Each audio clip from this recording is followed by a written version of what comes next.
welcome back. In geography, we already started with lesson number 2. Okay, in that last lecture, we saw about fold mountains, block mountains, and rift valley. Now, let us see continental building movements, that is epeirogenic. Okay, continental building movements को क्या बोलते हैं? Epeirogenic ही बोलते हैं. Slow movements occur towards the center or from the earth center towards the earth's crust. Because of these movements, a vast part of the earth's crust is uplifted or gets subsided. Okay, जो slow movement होता है earth के interior में, it occurs towards the center, मतलब बाहर से center के तरफ occur होता है या center से बाहर के तरफ होता है. Okay, movement towards the crust. Because of this movement, vast part of the earth's crust is uplifted. Okay, जो earth crust यानी जो surface है earth का वो uplift होता है या तो वो सबसाइड होता है यानी वो बैठ जाता है, या तो वो ऊपर आता है या तो बैठ जाता है. When the part of the earth's crust is uplifted above the mean sea level, uplift होता है जब मतलब sea level के ऊपर जब वो आता है, continents are formed. Okay, therefore these movements are called continent building movements. Okay, so ये जो movement है उसको क्या बोलेंगे? Continent building movement. Okay, जब earth crust यानी surface of the earth gets uplifted. Okay,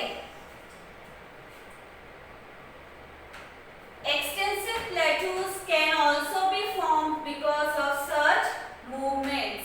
If the originally continental portion of the crust subsides below the sea level, it forms a part of the seabed. Okay, extensive plateau region यानी वो reason जो कि high level पे रहता है लेकिन उसका जो टॉप कैसा रहता है? फ्लैट रहता है.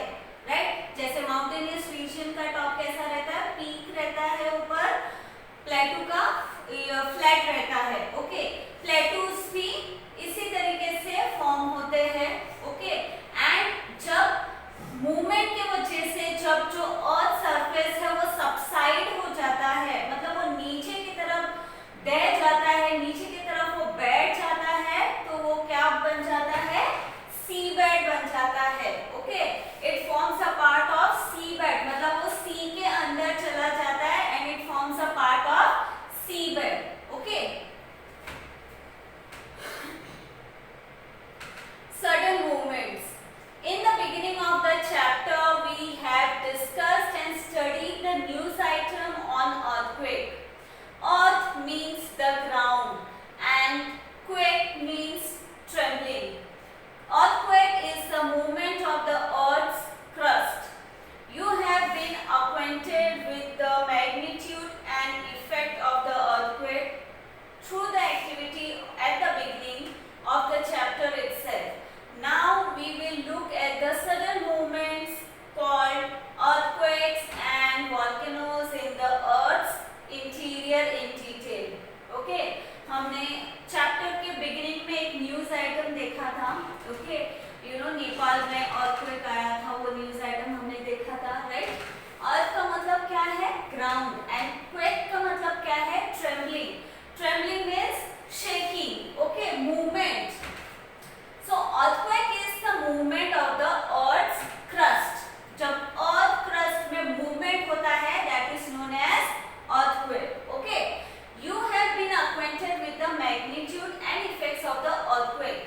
Okay, magnitude के बारे में आपको पता होगा, right? And also earthquake के effects क्या-क्या होते हैं वो भी आपने देखा चैप्टर के beginning में. Now let us look at the sudden movements called earthquake and volcanoes. Okay, जो sudden मतलब झटके में होता है, sudden movement की वजह से ये होता है, that is earthquake and volcanoes. Okay,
shake महसूस होगा।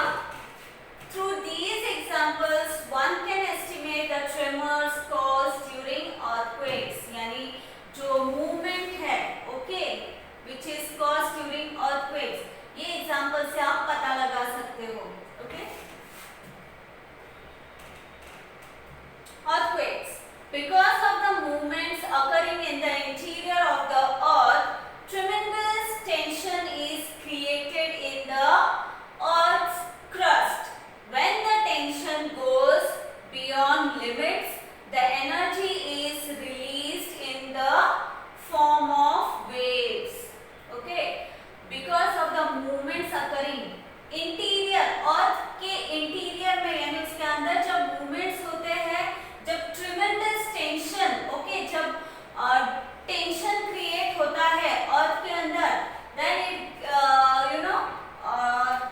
when it goes beyond the limit, energy is released in the form of waves. Okay, जब वो tension create होता है और बहुत ज़्यादा tension होता है, limit के बाहर, तो energy is created. This results in trembling.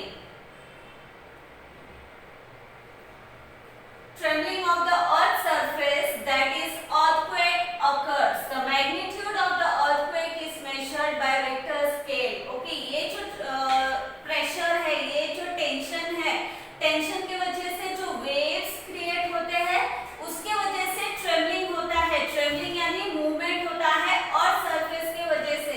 It means क्या है वो? earthquake यानी earthquake आया. Okay, and earthquake का जो मैग्नीट्यूड है, उसका जो पावर है, वो हम किससे मेजर करते हैं? Richter scale is measured by Richter scale.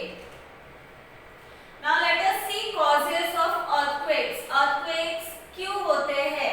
Moving of the plates. जब प्लेट्स मूव करते हैं, ओके, अर्थ में 7 मेन प्लेट्स है, यानी 7 कॉन्टिनेंट्स है, राइट? यानी जो लैंड पोर्शन है अर्थ के ऊपर, दोज आर कॉन्टिनेंट्स. तो those are 7 plates of the earth. Okay, जब प्लेट्स में मूवमेंट होता है, अर्थक्वेक होता है. कोलाइडिंग ऑफ प्लेट्स, जब अर्थ के प्लेट्स एक दूसरे से कोलाइड करते हैं, टकराते हैं, तभी होता है plates sliding one below the other. जब प्लेट्स स्लाइड करते हैं, ऊपर नीचे हो जाता है, ओके, तब अर्थक्वेक होता है. Forming of fractures in rock layers due to tension in the interior of the earth. Okay, pressure, tension जब होता है, हमने लेसन के स्टार्ट में ही देखा था, फोल्डिंग और टेंशन वाला जो हमने एक्सपेरिमेंट देखा था, एक्टिविटी देखा था लेसन के स्टार्ट में. जब हम किसी चीज को खींचते हैं तो बीच में क्या आ जाता है? क्रैक आ जाता है, गैप आ जाता है. तो उससे क्या होता है? फ्रैक्चर्स होते हैं रॉक लेयर्स में, यानी क्रैक्स आ जाते हैं, एंड उसके वजह से भी अर्थक्वेक होता है. Occurring of volcanic eruptions. Volcanic eruption जब होता है तभी भी अर्थक्वेक होता है. ओके, वॉल्केनिक इरप्शन यानी क्या? अर्थ के इंटीरियर से जब मैग्मा बाहर निकलता है, अर्थ क्रस्ट के ऊपर जब निकलता है, दैट इज वॉल्केनिक इरप्शन. उस वक्त भी अर्थक्वेक होता है. नाउ सी, ये जो पिक्चर है ये किसका है? सिस्मोग्राम का है. सिंपल सिस्मोग्राम का पिक्चर है, और ये जो है ये ग्राफ है. ओके, जो सिस्मोग्राफ से हम अलग अलग वेव्स के बारे में पता लगाते हैं, जैसे primary waves, secondary waves and surface waves. As you can see here in this picture, P for primary waves, S for secondary waves, and L for surface waves. Do you know? Indo-Australia, Africa, Eurasia, North America, South America, Pacific, and Antarctica are 7 major plates. Okay, जो 7 plates की मैं बात कर रही थी, ये सारे 7 plates हैं अर्थ के. Okay, the earth crust is made up of such plates. Earth का जो क्रस्ट है is made up of such plates. Oceans and continents are spread over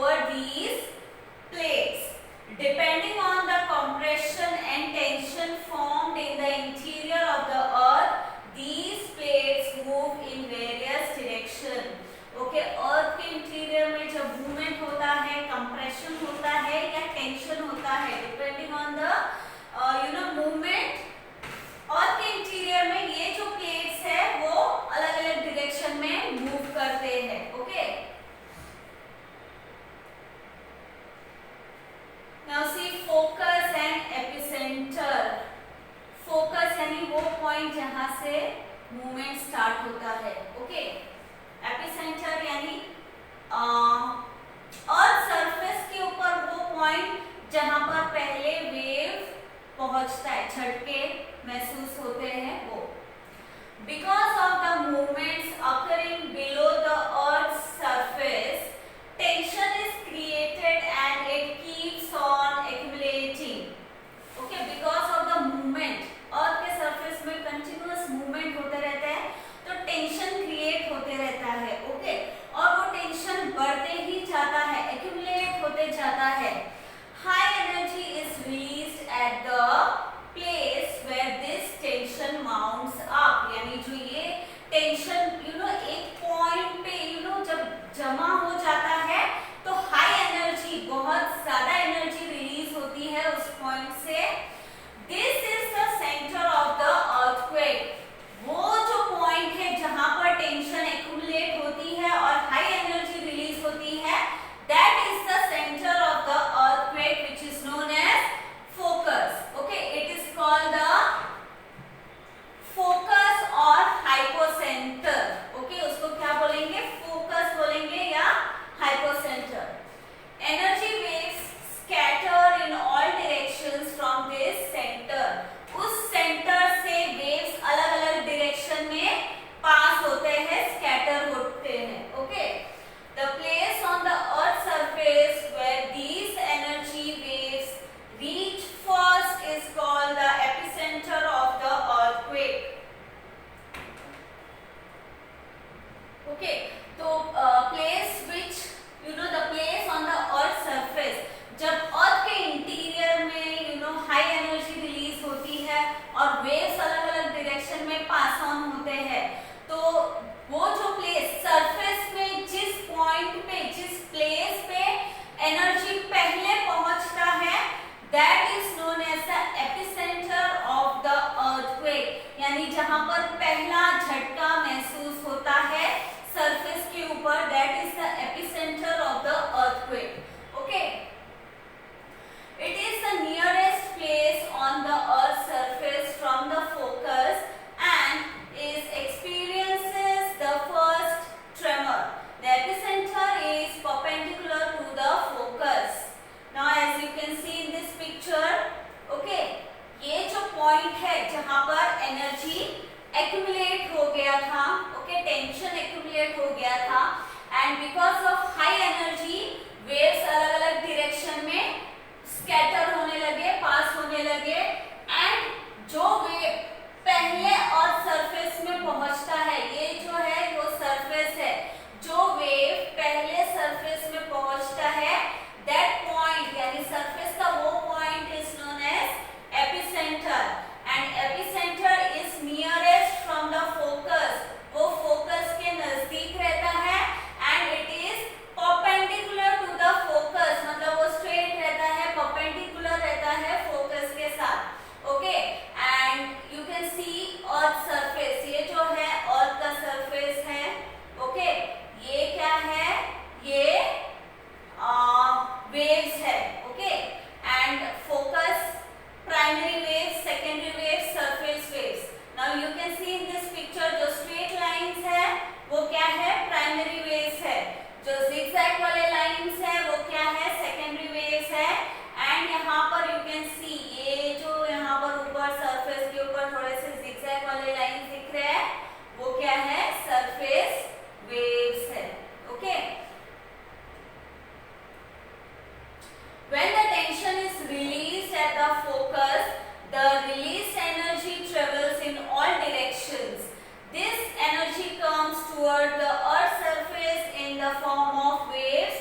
The seismic waves can be divided into primary, secondary and surface waves. Okay, जब tension release